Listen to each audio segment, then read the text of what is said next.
Kansas Archbishop, Catholics should counter pro-abortion bullying with truth. Over the last month, the nation has seen a historic wave of change following the overturning of Roe v.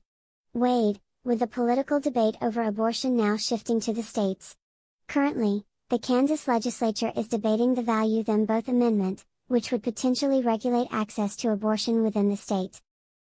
Prudence Robertson of EWTN's Pro-Life Weekly recently spoke with Archbishop Joseph F. Naumann of Kansas City about his support for the proposed amendment. They also discussed the reaction to the overturning of Roe v. Wade among local pro-life advocates and Naumann's thoughts on the role that Catholics have in defending the unborn. "I think for many of us, it's been like the Berlin Wall coming down," Naumann said as he described what it felt like for pro-life Kansans following the Dobbs decision that overturned Roe. "But of course, there are others that have become convinced that we can't survive as a society without the ability to kill our own children." On August 2nd, Kansans will vote on the Pro-Life Value Them Both Amendment. If approved, it would enable state lawmakers to pass legislation to regulate abortion.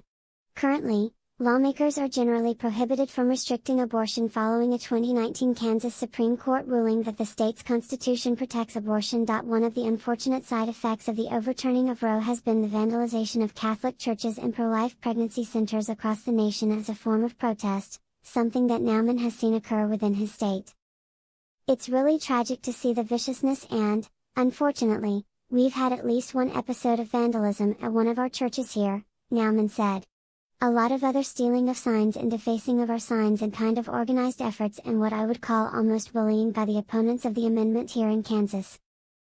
Ahead of the vote, parish buildings and a statue of the Blessed Mother at the Church of the Ascension in Overland Park, Kansas, were extensively defaced with red spray paint in an overt act of hatred and incivility, Naumann's archdiocese previously confirmed.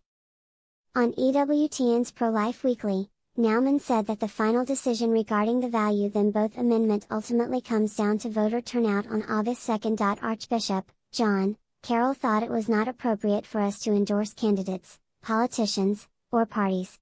And so the Church has chosen never to do that. I think that was a wise decision, that we don't want to stake the Church's reputation to any particular politician or party. But it's not a vote on a politician. It's a vote on an issue. For any Catholic who is looking for ways to participate in this ongoing movement, Naumann stressed the importance of an approach that highlights the dignity of human life, including that of the unborn.